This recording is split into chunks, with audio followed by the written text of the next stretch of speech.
So yun, good day, hello mga idol. So may ginagawa tayo ngayong Concert 502. So kung makikita nyo yung fuse mga idol ay putol o pumutok. So dahil pumutok yung kanyang fuse or putol yung kanyang fuse mga idol, ay siguradong may shorted na piyesa dyan. Kaya wag nyo basta-basta palitan ng fuse yan mga idol, dahil siguradong pag kinabitan nyo ulit ng bagong fuse yan ay puputok lang rin ulit, masasayang lang yung fuse nyo. Kailangan nyo munang hanapin yung shorted na piyesa bago nyo palitan yung fuse. So 8 lang naman yung power amp transistor natin or power output transistor natin. So hanapin nyo na lang sa 8 yung shorted. So pasensya na kayo mga idol dahil dinadubbing lang natin yung video natin, no? Kasi pinapanood tayo ng customer.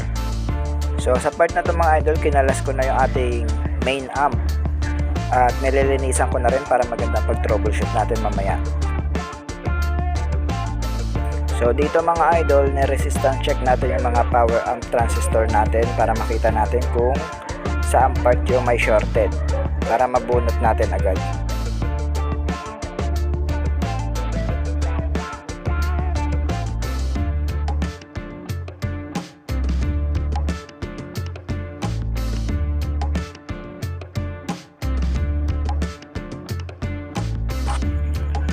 So sa part na to mga idol, binunot natin yung sa left side, yung 4, tapos inisa-isa natin, no, kasi nandoon yung shorted sa may left side. So binunot natin at inisa-isa natin. At may isa tayong power amp transistor na nakitang shorted. So bago natin palitan yung ating power amp transistor mga idol, kailangan natin mag voltage biasing. Kailangan normal lahat yun. Sa pamamagitan na tong pagbo-voltage biasing ay makakasigurado tayo na safe yung ipapalit natin, no, na hindi masisibak agad kapag normal ang voltage biasing. So yan na mga idol, nag-on na yung ating amplifier. Tapos sinukatan ko lahat ng voltage biasing, 0 volts lahat mga idol, no? So walang bias na pumapasok. At sunod ko namang sinukatan yung kanyang supply mga idol, no? Meron siyang 47 volts. Yung kabila ay wala mga idol, yung kapartner niya. Sa part na to mga idol, nagpalit na ako ng power amp transistor natin kasi okay lang naman palitan dahil wala namang bias na pumasok. Hindi, kung mataas ang bias, so wag nyo ikakabit. Kapag normal, pwede nyo ikabit. Kapag wala, pwede nyo rin ikabit. So ako, pinili ko ikabit na agad kasi para iwas downtime sa oras. So sa part na to mga idol ay umalis na rin yung customer natin, kaya makakapagsalita na tayo dahil nahihiya tayo magsalita kanina. So yan ang mga idol, nakabit na natin yung power amp transistor natin. So voltage biasing naman natin siya na nakakabit.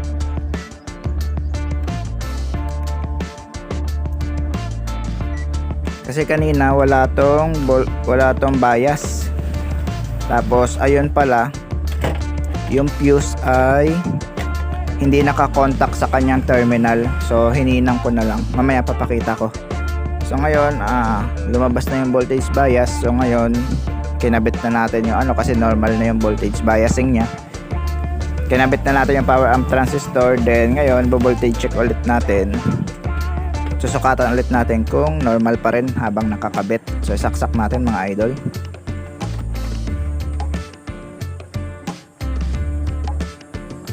So yan, nag-click na yung relay, then voltage bias tayo. So kita ba? Hindi pala kita. Press natin konti.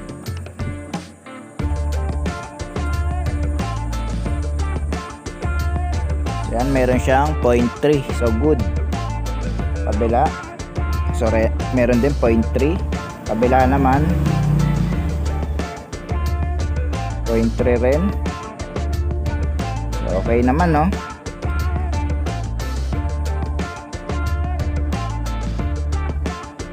So yan, meron. Kita ba? Hindi kita eh.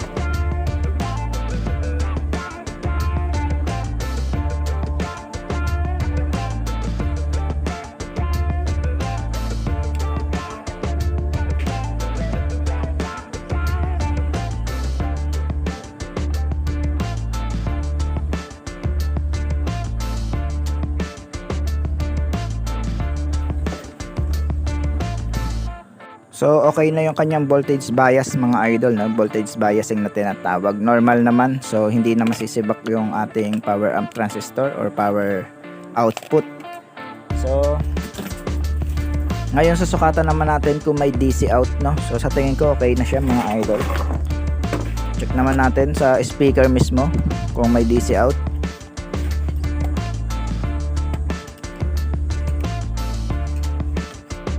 Dito tayo sa analog para kita nyo. So DC muna natin. Tingnan natin kung may DC out. So wala naman, walang DC out. Isa-isahin natin left and right, wala. So wala rin. So walang DC out mga idol. Then ngayon sa AC naman tayo. So check natin, lagay lang natin yung test probe. So kailangan natin i-touch mga idol kung gagalaw ba yung ating pointer. I-touch natin yung input. Dito malalaman kung good yung amplifier, main amp natin, no. Yun, gumagalaw siya pag tinatouch, di ba? Kita ba sa video? Yan, no. Ibig sabihin good na siya, no. May signal na pumapasok. So ngayon, lilipat natin siya sa right. Sa left. Lilipat natin sa left. Left naman yung itatouch natin. So, meron din mga idol, gumagalaw naman. Ayan. So pwede natin to ibalik mga idol. Then try natin sa speaker.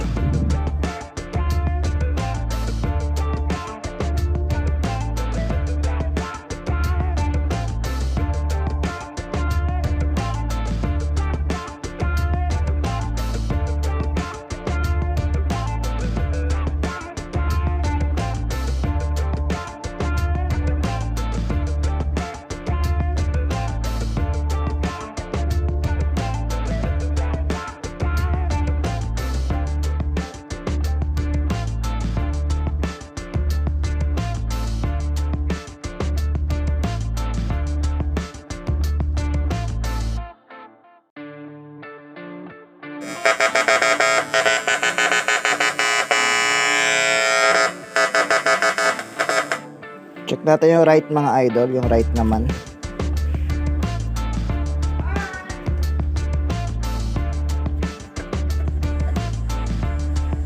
Yung left pala yun mga idol. Left pala ang chinek ko.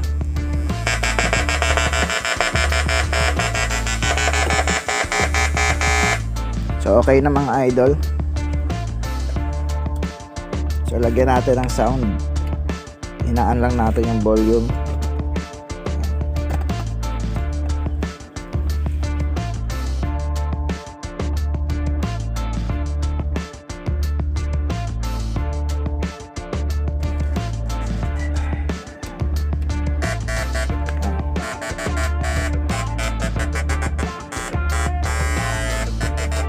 So gumagana naman mga idol, may humming naman. So taasan nga natin yung volume.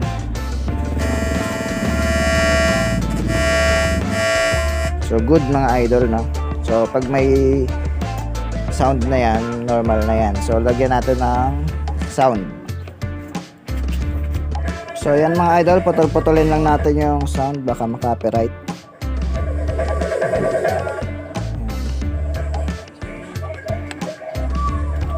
Hinaan ko yung bass kasi maliit lang speaker natin, nagagalabog.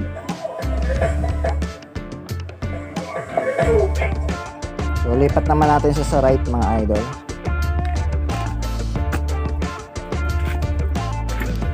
Lipat natin to sa right, syempre. Then lipat natin to sa right. So kasi kung gumana na tong left and right mga idol, gagana na rin tong dalawa dito, no? Maliban na lang kung sira yung switch nyo para sa A at B.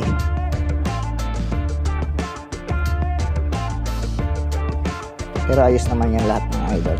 Yan, nalipat na natin. Lagyan natin ng volume.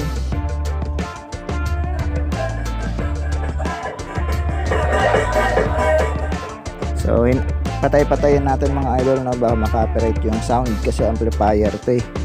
So kasi naka-copyright yung mga music. Patay-patayin lang natin yung sound. So ayos na mga idol ang left and right natin. So normal na lahat. So pwede na nating isara to.